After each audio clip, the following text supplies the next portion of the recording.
கிக்ஸ்டார்ட் FC தன்னோட 8 வருஷ கனவை வெறும் 30 செகண்டில் தவற விட்ட ஸ்டோரி உங்களுக்கு வந்து தெரியுமா? அதை பற்றி இப்போ நான் சொல்கிறேன். கர்நாடகா ஸ்டேட் லீக்கில் பார்ட்டிசிபேட் பண்ணுற ஒரு டீம் தான் கிக்ஸ்டார்ட் எஃப்சி. ஸோ அவங்க தன்னோட லாஸ்ட் மேட்ச் டிசைடிங் மேட்சை லாஸ்ட் சீசனில் வந்து விளாட்றாங்க. அந்த மேட்ச்சை அவங்க கண்டிப்பாக வின் பண்ணால் மட்டும்தான் சாம்பியன். அதர்வைஸ் ட்ரா பண்ணாலோ இல்லை லூஸ் பண்ணாலோ அக்னிபுத்ரா வந்து சாம்பியன்ஸ் வந்து ஆயிடுவாங்க. யாருக்கு எகென்ஸ்டாக விளாட்றாங்கன்னு பார்த்தீங்கன்னா கிக்ஸ்டார்ட் எஃப்சி பெங்களூர் எஃப்சி பி டீமுக்கு எகென்ஸ்டாக. ஸோ அந்த ஸ்டேடியம் ஃபுல்லாக வந்து பார்த்திங்கன்னா அவங்களோட ஃபேன்ஸ் தான் வந்து இருக்காங்க. ரொம்ப பரபரப்பாக இருக்குது. தன்னோட 8 வருஷ கனவுல இந்த வருஷம் எப்படியா சாம்பியன்ஸ் ஆயிட மாட்டோமான்னு சொல்லி கிக்ஸ்டார்ட் எஃப்சி பிளேயர்ஸ் உள்ளே வந்து இறங்குறாங்க. மேட்ச் ஸ்டார்ட் ஆன கொஞ்ச நேரத்தில் வந்து பார்த்திங்கன்னா கிக்ஸ்டார்ட் எஃப்சி பிளேயர்ஸ் வந்து கோல் அடிக்கிறாங்க. 1-0ன்னு சொல்லி லீடில் வந்து இருக்காங்க. கொஞ்ச நேரத்தில் வந்து பார்த்திங்கன்னா Bengaluru FC B team players goal அடித்து 1-1 ட்ரா ஆகுது.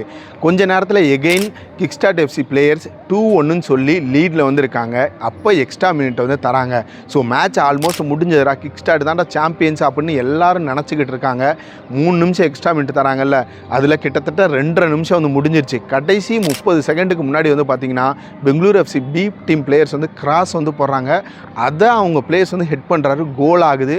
மேட்ச் 2-2 ட்ராவ் ஆகி கிக்ஸ்டார்ட் எஃப்சியோட மிகப்பெரிய ஒரு கனவு, அதாவது 8 வருஷ கனவு தகர்ந்து வந்து போயிடுதுன்னு நம்ம வந்து சொல்லலாம். லாஸ்ட் சீசன் சாம்பியன் அக்னிபுத்ரா எஃப்சி உங்கள் எல்லாருக்கும் வந்து தெரிஞ்சிருக்கும். கண்டிப்பாக கிக்ஸ்டார்ட் எஃப்சி ஒரு நாள் வந்து சாம்பியன்ஸ் ஆவாங்க. அவங்களோட கனவு நிறைவேறுங்கிற நம்பிக்கை எனக்கு அதிகமாகவே வந்துருக்கு.